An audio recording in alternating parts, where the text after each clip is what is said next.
This video contains news and analysis related to a recent terror attack in Kashmir. The content may include sensitive visuals and discussions that could be distressing to some viewers. Viewer discretion is advised. We strongly condemn all forms of violence and terrorism. The purpose of the content is solely to inform and create awareness based on verified reports. यम देवियों व सज्जनों, आप सभी जानते हैं कि आज हमारे प्रधानमंत्री जी के मार्गदर्शन में हमारे भारत की सेना ने हम सभी भारतवासियों का मस्तक ऊंचा किया है।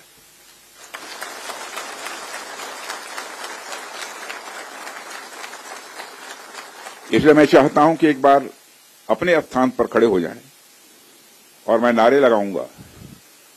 हमारे देश के सेना के जवानों के सम्मान में हम सभी बोलेंगे, भारत माता की, भारत माता की, भारत माता की।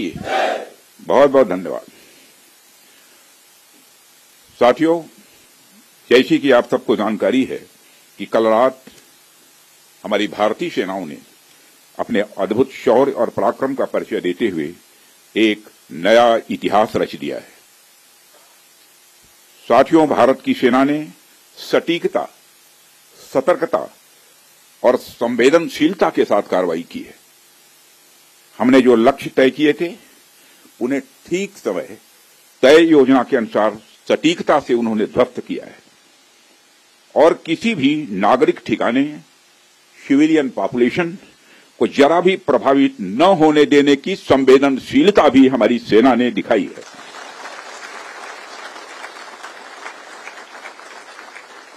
यानी एक तरीके से देखा जाए तो हम कह सकते हैं एक तरीके की सटीकता, सतर्कता और मानवीयता यह हमारी भारत की सेना के जवानों ने दिखाई है,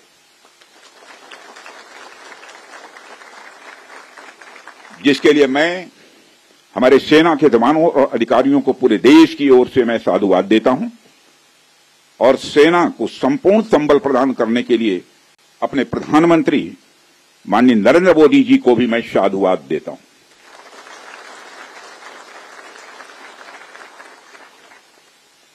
मित्रों, हमने हनुमान जी के उस आदर्श का पालन किया है जो उन्होंने अशोक वाटिका उजाड़ते समय किया था।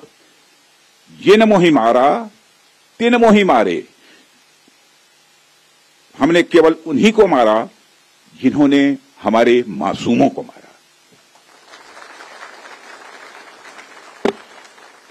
साथियों, प्रधानमंत्री श्री नरेंद्र मोदी के नेतृत्व में हमारी सेनाओं ने ऑपरेशन सिंदूर लॉन्च करके पहले की तरह ही इस बार भी आतंकियों को ट्रेनिंग देने वाले कैंप्स को तबाह करके करारा जवाब दिया है।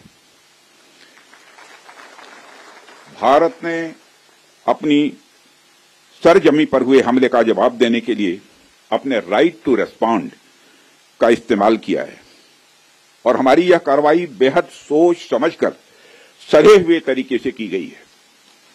आतंकियों के हौसले पस्त करने के उद्देश्य से यह कार्रवाई महज उनके कैंप्स और इंफ्रास्ट्रक्चर तक ही सीमित रखी गई है। मैं पुनः हमारे आर्म्ड फोर्सेस के शौर्य को मैं नमन करता हूं। साथियों, आज बॉर्डर रोड ऑर्गेनाइजेशन के 66वें फाउंडेशन डे पर आपके बीच उपस्थित होना मेरे लिए गौरव का विषय है और यह खुशी की बात है कि आज इस इम्पोर्टेंट डे पर बीआरओ द्वारा निर्मित 50 इंफ्रास्ट्रक्चर प्रोजेक्ट्स का उद्घाटन करने का अवसर भी हमें प्राप्त हो रहा है। मैं आप सभी का आभार व्यक्त करता हूं कि आपने मुझे यहां आमंत्रित किया है।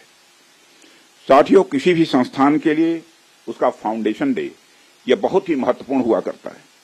वैसे भी 65 वर्षों की आपकी जो यात्रा रही है वो बेहद गौरवशाली रही है।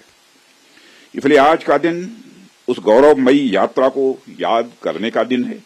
इसके साथ साथ यह दिन ठहर कर सोचने का भी दिन होता है कि अपनी अब तक की यात्रा में हमने क्या क्या हासिल किया है और यह हमारी अब तक की कार्य प्रणाली का विश्लेषण करने का भी यह दिन है। साथ ही यह एनालिसिस करने का भी दिन है कि भविष्य में हमारी राह क्या होनी चाहिए। साथियों, मैं देख पा रहा हूं कि वीडियो कॉन्फ्रेंसिंग के माध्यम से देश के अलग अलग क्षेत्रों से हमारे कई साथी जुड़े हुए हैं। अक्सर हम उद्घाटन के अवसर पर बड़ी बड़ी संस्थाओं का और बड़ी बड़ी एजेंसीज का नाम तो लेते हैं, परंतु ऐसे कई कर्मयोगी हैं जो पर्दे के पीछे रहकर काम करते हैं। किसी प्रोजेक्ट को पूरा करने में उनका योगदान भी बेहद महत्वपूर्ण होता है। इसलिए मुझे लगता है कि आज का दिन उनके एक योगदान को एक्नॉलेज करने और एप्रिशिएट करने का भी दिन है। साथियों, आज जम्मू कश्मीर, लद्दाख, सिक्किम, मिजोरम, अरुणाचल प्रदेश, पश्चिम बंगाल और राजस्थान में कई प्रोजेक्ट्स का उद्घाटन हुआ है।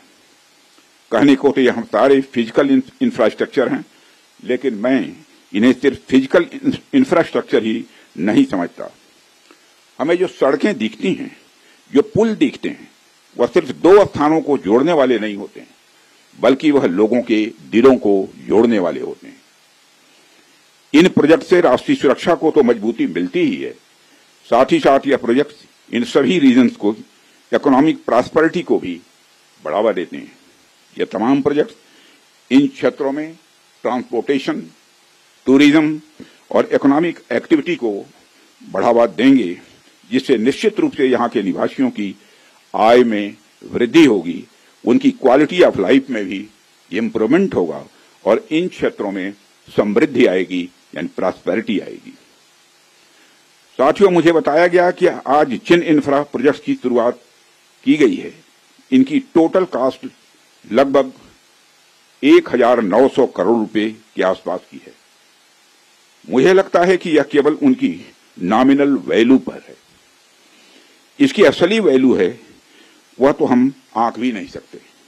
इन सड़कों के माध्यम से जब कोई बच्ची स्कूल जाएगी और अपना भविष्य बनाएगी, तो उसके इम्पैक्ट का आकलन भी हम नहीं कर सकते। इन ब्रिजेज के माध्यम से जब यहां एम्बुलेंसेज दौड़ेंगी और समय पर लोगों को इलाज होगा, उसकी वैल्यू को भी नहीं आंका जा सकता है। जब इन सड़कों के माध्यम से विभिन्न संस्कृति के लोग आपस में जुड़ेंगे या फिर एक दूसरे से जो कुछ सीखेंगे, उसकी वैल्यू कोई भी आंक नहीं सकता है।